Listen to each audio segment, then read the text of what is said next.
সারা Bangla kerosene oil dealers অ্যাসোসিয়েশনের সম্মেলন অনুষ্ঠিত হল শ্রীরামপুরের ঝাউতলা কমিউনিটি হলে। উপস্থিত ছিলেন শ্রীরামপুর পৌরসভার পৌরপ্রধান গিরিধারী সাহা, পৌর সদস্য সন্তোষ কুমার সিং। সংগঠনের পক্ষে উপস্থিত ছিলেন গোপাল চক্রবর্তী, প্রদীপ রায়, বিষ্ণুপদ ঘোষ, রামপ্রসাদ ঘোষ সহ অন্যান্যরা।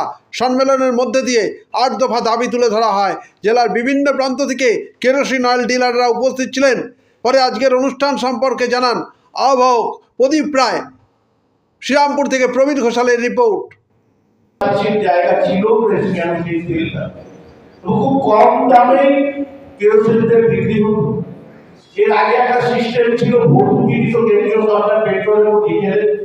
এটা কিন্তু আমি একটা সেখানে ভর্তুকি দিয়ে গরিব মানুষরা কাজ।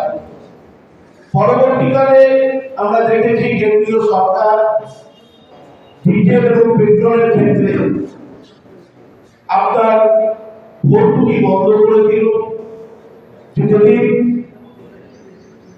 বাজারে বিশ্ব বাজারে তেলের দাম ব্যারেল প্রতিটি দাম বাড়ে, অশোধিত তেলের দাম আমাদের ভারতবর্ষ দাম বাড়বে। যদি কমে নিশ্চয়ই কমা উচিত ছিল, কিন্তু আমরা দেখলাম একটা সময় যেমন 110 যেমন দাম ছিল, একটা $110 এক ব্যারেলের দাম ছিল। তখন যে দামে বিক্রি হয়েছে কেরোসিন তেল। এবং আরেকটা অদ্ভুত জিনিস আমরা লক্ষ্য করেছি, এক দেশ এক ট্যাক্স তাদের ভুক্তভোগী হতে হচ্ছে। এবং আপনাদের যে কমিশন কি আছে, যেমন দাবি করে কিছু করছিলাম, তারা যেন কলকাতা চলে যাবে কিনা আপনি ফোন করো, আমাদের দলীয় প্রোগ্রাম আছে। এই সংগঠন অর্থাৎ সারা বাংলা কেরোসিন ডিলার্স অ্যাসোসিয়েশনের জন্ম হলো। আমরা এই যে জন্ম বৃত্তান্ত ইতিমধ্যেই আমরা কিছু কিছু লোককে বলেছি যে প্রচণ্ড কষ্ট করে, প্রচণ্ড রোদে ঘুরে, এবং এই রেজিস্ট্রেশন পাওয়া যায় না। এই রেজিস্ট্রেশন হচ্ছে আমাদের মহকুমা থেকে আজকে আমরা রাজ্যতে এসেছি। রেজিস্ট্রেশন নাম্বারটা একই, কিন্তু তার নামটা পরিবর্তন হয়েছে।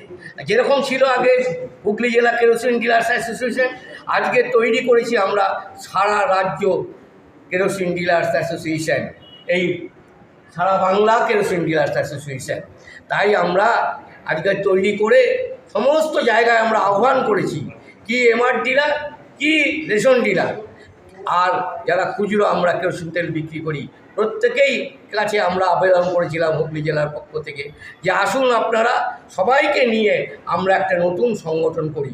সারা রাজ্যের সংগঠন কিন্তু এই একটাই হলো গভর্নমেন্ট অনুমোদিত।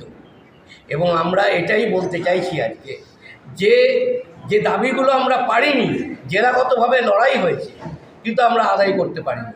জেলাগতভাবে আমি করতে পেরেছি সেটা হচ্ছে আমাদের যে ছিল 10টা 12টা করে দিতে হতো কাগজ দিয়ে আমাদের রিনওয়াল। আমি মাননীয় মুখ্যমন্ত্রীকে চিঠি লিখলাম যে এই 12টা কাগজ দিয়ে কেউ রিনওয়াল করতে পারবে না, যা টাকা লাগবে। তখন আমরা